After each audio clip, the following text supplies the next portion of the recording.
Libro de los Hechos, capítulo 9, en la versión Nueva Traducción Viviente. Mientras tanto, Saulo pronunciaba amenazas en cada palabra y estaba ansioso por matar a los seguidores del Señor. Así que acudió al sumo sacerdote, le pidió cartas dirigidas a las sinagogas de Damasco para solicitarle su cooperación en el arresto de los seguidores del camino que se encontraran ahí.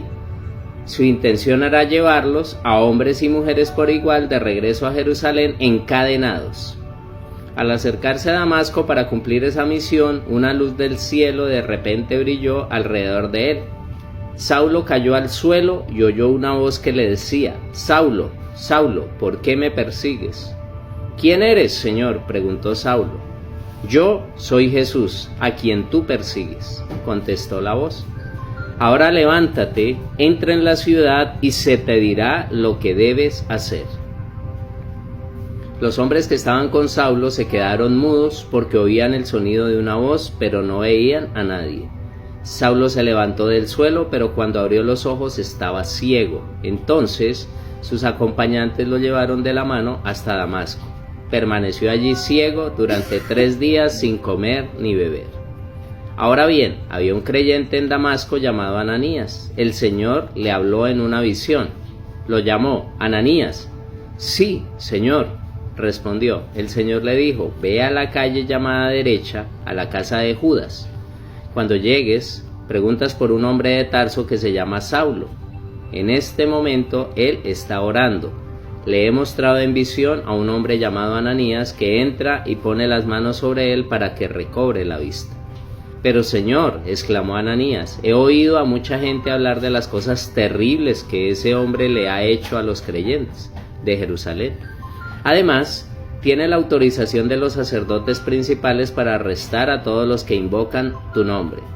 El Señor le dijo: «Ve, porque él es mi instrumento elegido para llevar mi mensaje a los gentiles y a reyes como también al pueblo de Israel, y le voy a mostrar cuánto debe sufrir por mi nombre». Así que Ananías fue y encontró a Saulo, puso sus manos sobre él y dijo: «Hermano Saulo, el Señor Jesús, quien se te apareció en el camino, me ha enviado para que recobres la vista y seas lleno del Espíritu Santo». Al instante, algo como escamas cayó de los ojos de Saulo y recobró la vista. Luego se levantó y fue bautizado. Después comió algo y recuperó las fuerzas.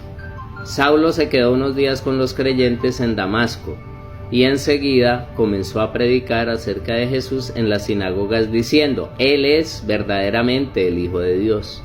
Todos los que lo oían quedaban asombrados. ¿No es este el mismo hombre que causó tantos estragos entre los seguidores de Jesús en Jerusalén?, se preguntaban.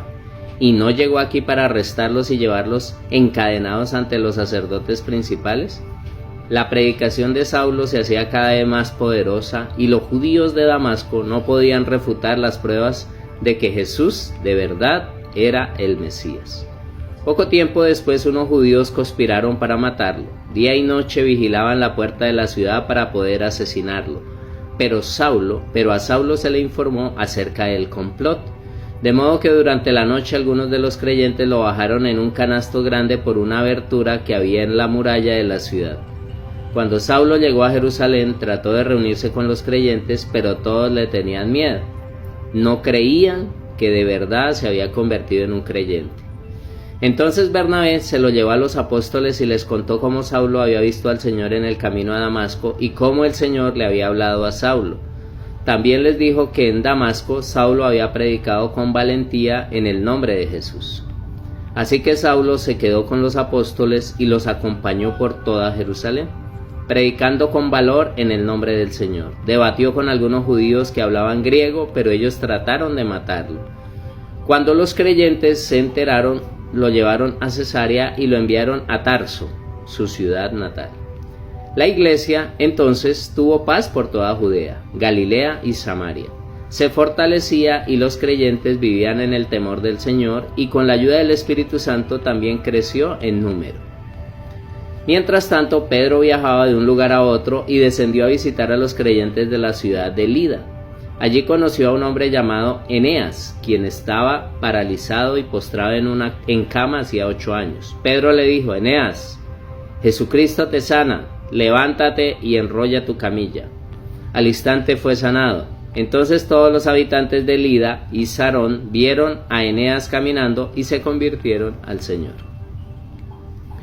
Había un creyente en Job que se llamaba Tabita, que en griego es Dorcas. Ella siempre hacía buenas acciones a los demás y ayudaba a los pobres.